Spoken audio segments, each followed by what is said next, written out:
Hey friends, this is your buddy Carl with the Daily Bible Reading. Yes, it is January the 25th, and it is late in the evening. And some of you may feel like, well, Carl, man, you read late in the day. Sometimes I read in the mornings. Like I've said, it changes.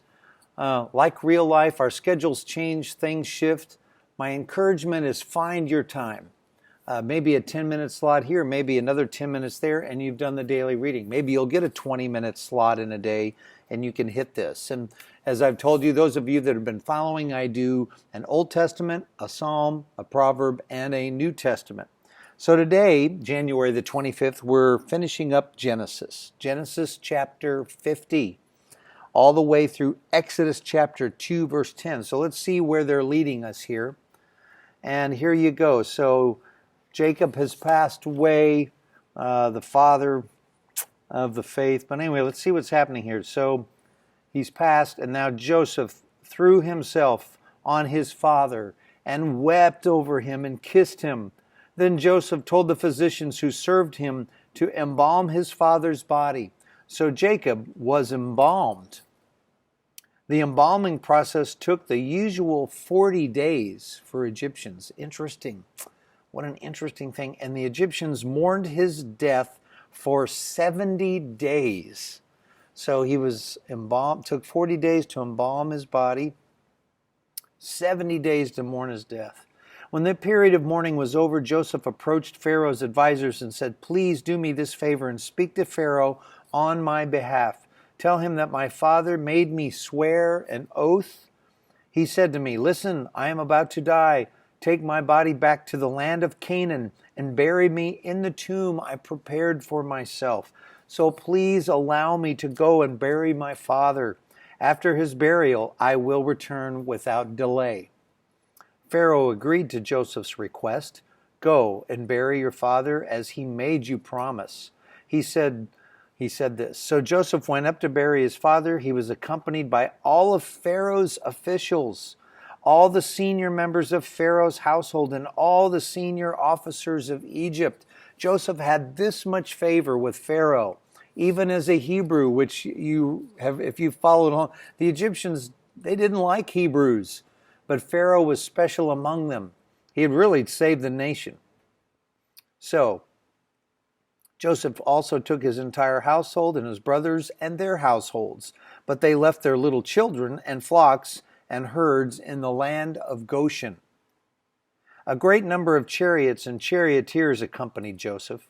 When they arrived at the threshing floor of Atad near the Jordan River, they held a very great and solemn memorial service, and with a 7-day period of mourning for Joseph's father.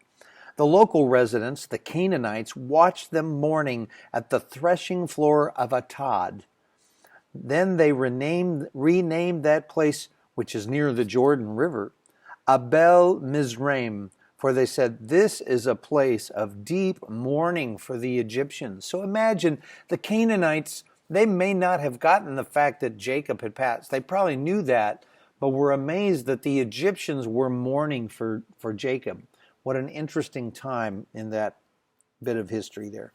So Jacob's sons did as he commanded them. They carried his body to the land of Canaan and buried him in the cave in the field of Machpelah near Mamre.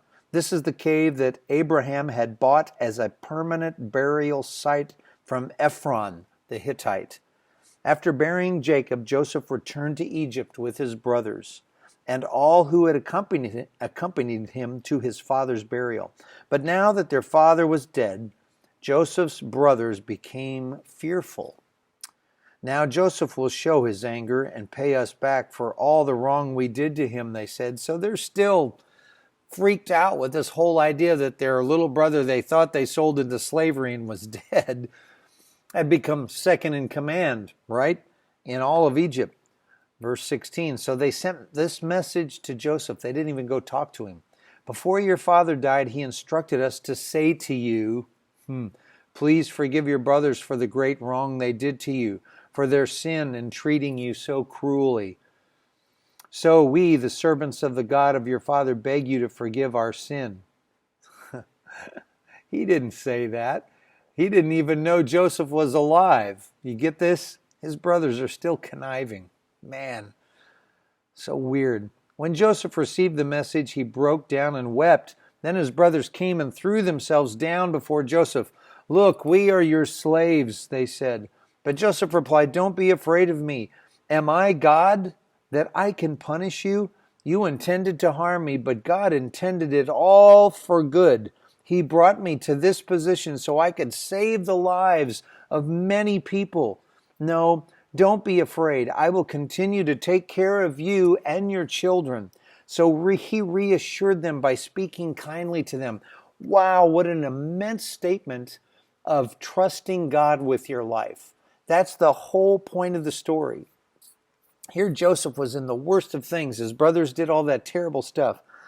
Jacob has the vision and the spiritual understanding to recognize that God worked it all out. He intended all this horrible stuff to work it all out for good.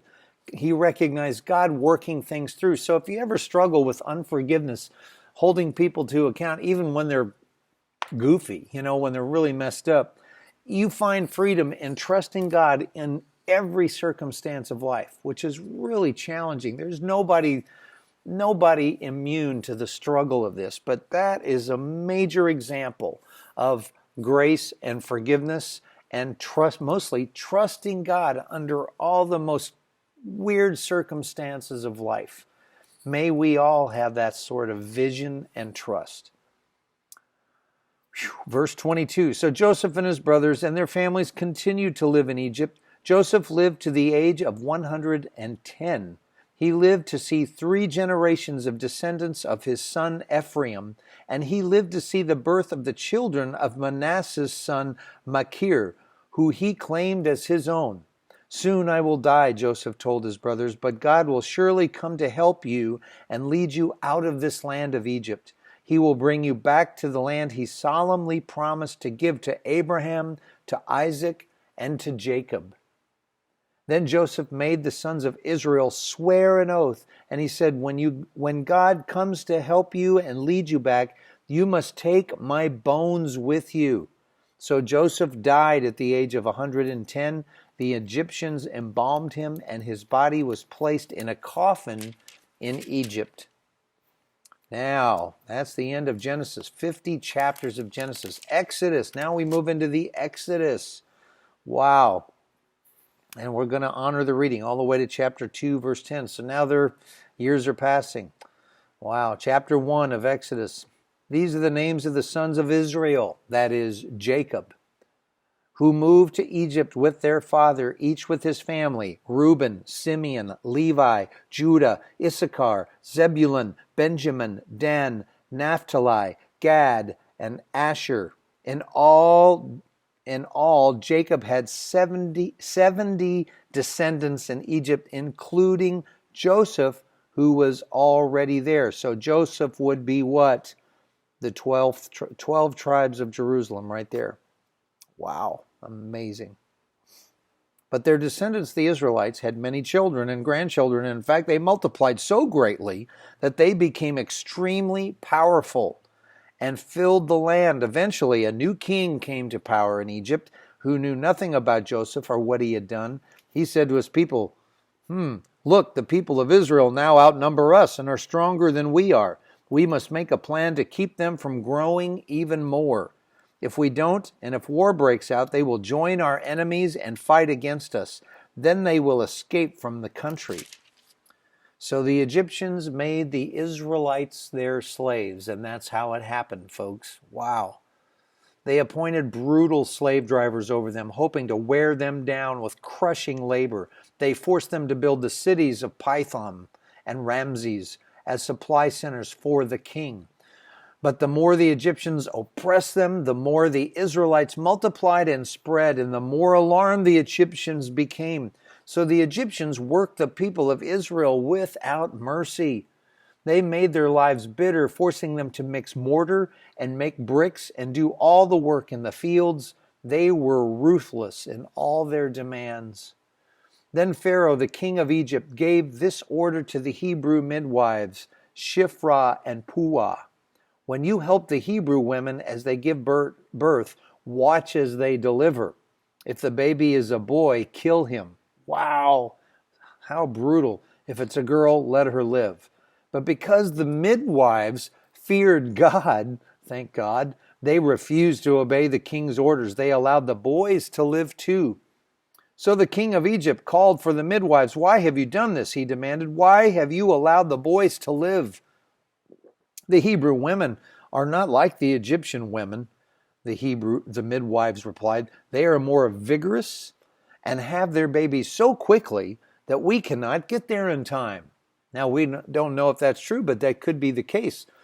You know, the Hebrew women are giving birth fast. They don't need the midwives. So I think it was God's plan, don't you think? So God was good to the midwives, and the Israelites continued to multiply, growing more and more powerful. And because the midwives feared God, he gave them families of their own. Then Pharaoh gave this order to all his people: throw every newborn Hebrew boy into the Nile River, but you may let the girls live. So now they're becoming ruthless. Another slaughter of babies, horrible. Chapter 2. About this time, a man and a woman from the tribe of Levi got married. The woman became pregnant and gave birth to a son.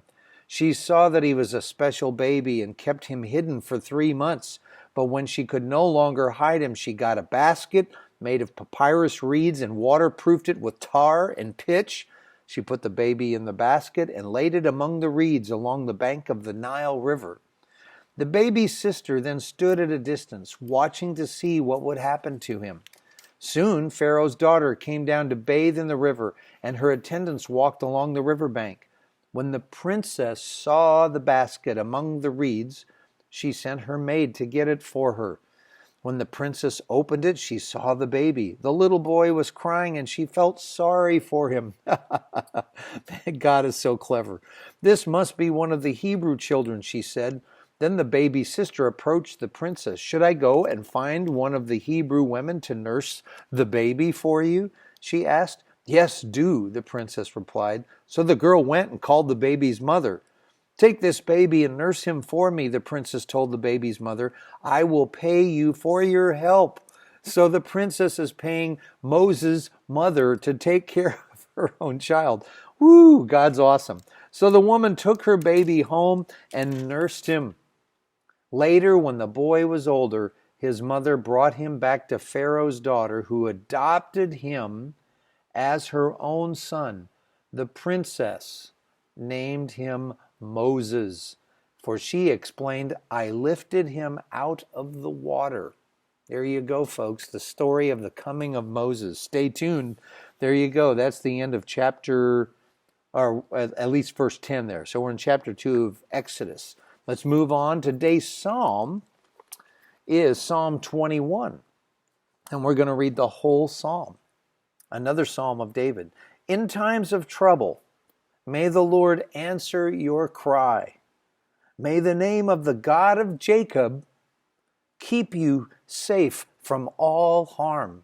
May he send you help from his sanctuary and strengthen you from Jerusalem. May he remember all your gifts and kindnesses and look favorably on your burnt offerings.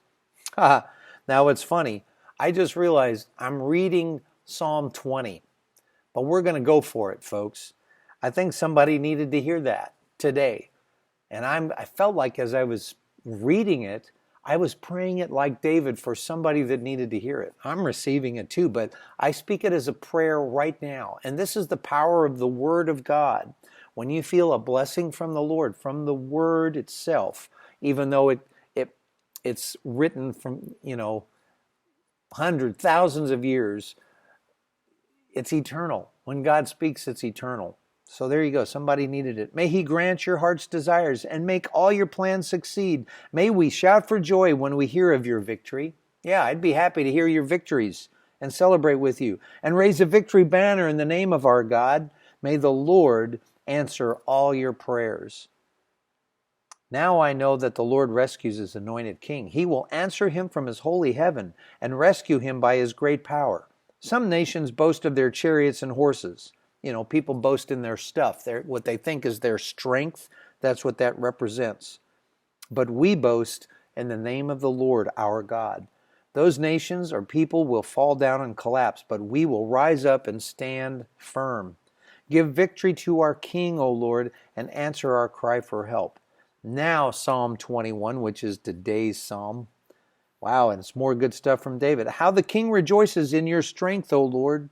How he shouts with joy because you give him victory, for you have given him his heart's desire. You have withheld nothing he requests. You welcomed him back with success and prosperity. You placed a crown of finest gold on his head. He asked you to preserve his life, and you granted his request. The days of his life stretch on forever. Your victory brings him great honor, and you have clothed him with splendor and majesty. What a great thing for a king to even pray. David knows that his victory, his strength is from the Lord. His length of days, the eternal thing he speaks of. Sorry, I'm going to interject. The life that stretches on forever, David's already seeing his bloodline, which, by the way, becomes Jesus is of this bloodline.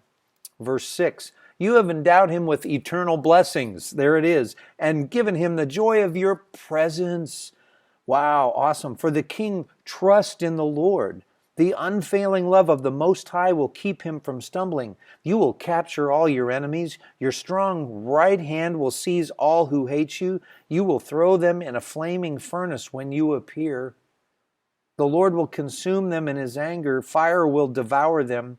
You will wipe their children from the face of the earth. They will never have descendants. Although they plot against you, their evil schemes will never succeed, for they will turn and run. When they see your arrows aimed at them, wow. Rise up, O Lord, in all your power. With music and singing, we celebrate your mighty acts. A reminder, folks, in this season, in this time of the earth, what we might call a dispensation in history, God dealt with mankind in different ways, and sometimes it seems harsh to us. I'm with you. It's like, wow, Lord, that's frightening, and that's awesome. But, what can we say about God? He can deal with us as he wishes, and during this time, he dealt with tribes and clans and nations in very harsh ways, many times when there was rebellion and evil. So sometimes we don't get that. In this time, in New Testament times, and you'll hear me say this as we read the Word, just as a reminder for those that just plug in, God is letting the grass and the weeds grow together. That's a parable in the New Testament. The planting and then the weeds. Judgment will come later at the end of time, but God's grace and mercy is reaching out to all of mankind. He's calling to people to turn to him and repent and to know him. He's giving us time, people. When people think, this doesn't mean anything, timelines don't mean anything because God hasn't come back, Jesus hasn't come back. No, you don't get it. It's the mercy and the love of God. That's why we can't predict these things. Sure, we try to know the times and seasons, but don't get hung up on that. Focus on the Lord. Turn your heart to Jesus. That's what it's about. Okay, we're turning to Proverbs. Proverbs for today is 5, 1 through 6. My son, pay attention to my wisdom. Listen carefully to my wise counsel. Then you will show discernment, and your lips will express what you've learned. For the lips of an immoral woman are sweet as honey, and her mouth is smoother than oil. But in the end, she is as bitter as poison, as dangerous as a double-edged sword. Her feet go down to death, and her steps lead straight to the grave, for she cares nothing about the path to life. She staggers down a crooked trail and doesn't realize it. I have to say this many times when we're reading Proverbs. In those times, man, people, it's promiscuous days, and sons could be led astray easily. In the bigger picture, you have to realize many times when Proverbs is speaking about, watch out for immoral women or immoral people, it's the things even now of life that want to pull us away from the ways of God. It's a bigger picture than just that kind of immorality, like being crazy and having affairs and, adulterous things. It's bigger. It's the things of life that are adulterous. The lust of the eye, the lust of our flesh, the things that want to pull us away from the path of the Lord. And the closer we are to Jesus and the things of God, it becomes easier to walk in that strength and to keep your eyes focused. All right, mini sermons. All right, so today's reading, Matthew 16, starting at verse 13. So there we are, Matthew 16, starting at 13 through 17, verse 9. So here we are. When Jesus came to the region of Caesarea Philippi, he asked his disciples, "Who do people say that the Son of Man is?" "Well," they replied, "some say John the Baptist, some say Elijah, and others say Jeremiah or one of the other prophets." Then he asked them, Jesus says, "But who do you say I am?" Simon Peter answered, "You are the Messiah, the Son of the living God."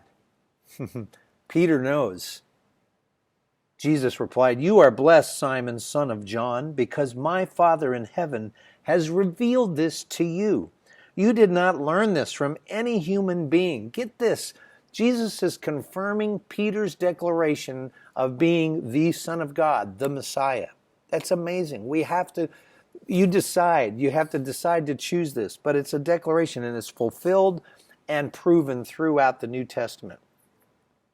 There you go. "Now I say to you that you are Peter," which means rock, "and upon this rock I will build my church, and all the powers of hell will not conquer it. And I will give you the keys of the kingdom of heaven. Whatever you forbid on earth will be forbidden in heaven. And whatever you permit on earth will be permitted in heaven." Now, church, that is a huge declaration. And we're not going to argue the point. Some people say, well, that means Peter was the first leader of the church. And yeah, there was a lot of weight on Peter, and his name was changed there from his original name. So now he's the rock. Upon this rock, we could say, well, then it was built upon Peter. What it's built upon really is not just one man, but it's built upon Peter's declaration of knowing that Jesus is the Messiah. That is the significance of Peter. So whether it was him as the man or him as the declaration of who Jesus is the significant thing. So if you're a follower of Jesus, you are in the line of Peter. He's the one making this major faith statement, and not Jesus just as a teacher or a prophet or a reincarnation of John the Baptist, or all these people are trying to figure out who is Jesus, of Nazareth. Who is this guy? Peter declares it, and that's what we're called to latch onto and acknowledge and to truly know. That is the rock. And if you're built on Peter's declaration or the lineage of Peter, which is the whole church that believes, not one denomination or group. No, that's not an offense. It's really the truth. It's the truth of that. It's not a name on the door, whether you're Catholic, Protestant, Baptist, blah, blah, blah, thousands of divisions and things that should have never happened, but really the church has gone through historical things. Sorry, this is a super important thing to get. If you are in Christ, you are of the lineage of faith that Peter declared, knowing that Jesus is the Son of God. So I just want to affirm that wherever you're at, whatever sign is on your door, it doesn't matter where you're at. It's a matter of what you know, what you believe, what is in your heart to know. That is the anchor. It has to be that. Verse 20, Jesus says, "Then he sternly warned the disciples not to tell anyone that he was the Messiah." Interesting. We're going to move on. He's wanting the timing to be right. From then on, Jesus began to tell his disciples plainly that it was necessary for him to go to Jerusalem and that he would suffer many terrible things at the hands of the elders, the leading priests, and the teachers of religious law. He would be killed, but on the third day, he would be raised from the dead. There it is, people, another declaration. Jesus was raised. Anybody that says different just doesn't want to accept it. But Peter took him aside and began to reprimand him. Can you imagine this? For saying such things. "Heaven forbid, Lord." He said, "This will never happen to you." Now get this. Jesus turned to Peter and said, "Get away from me, Satan. You are a dangerous trap to me. You are seeing things merely from a human point of view, not from God's." Now, got to stop. He has just declared him Peter, the rock, who am I going to build? So it wasn't the man. It was the statement. Now Peter's struggling. No, you can't do that. Because he still doesn't get the fullness of it. Do you see this? It's so important. God, Jesus is reprimanding Peter's lack of faith. The fact that Peter doesn't get it. So he's calling Peter a Satan, but he's really going after the spirit behind Peter's lack of faith at this point. Amazing. Then Jesus said to his disciples, if any of you want to be my follower, if any of you want to be his follower, you must turn from your selfish ways. Take up your cross and follow me. Follow Jesus. If you try to hang on to your life, you will lose it. But if you give up your life for my sake, you will save it. And what do you benefit if you gain the whole world but lose your own soul? Is anything worth more than your soul? No. For the Son of Man will come with his angels in the glory of his Father and will judge all people according to their deeds. And I tell you the truth, some standing here right now will not die before they see the Son of Man coming in his kingdom. Believe on him. Good night.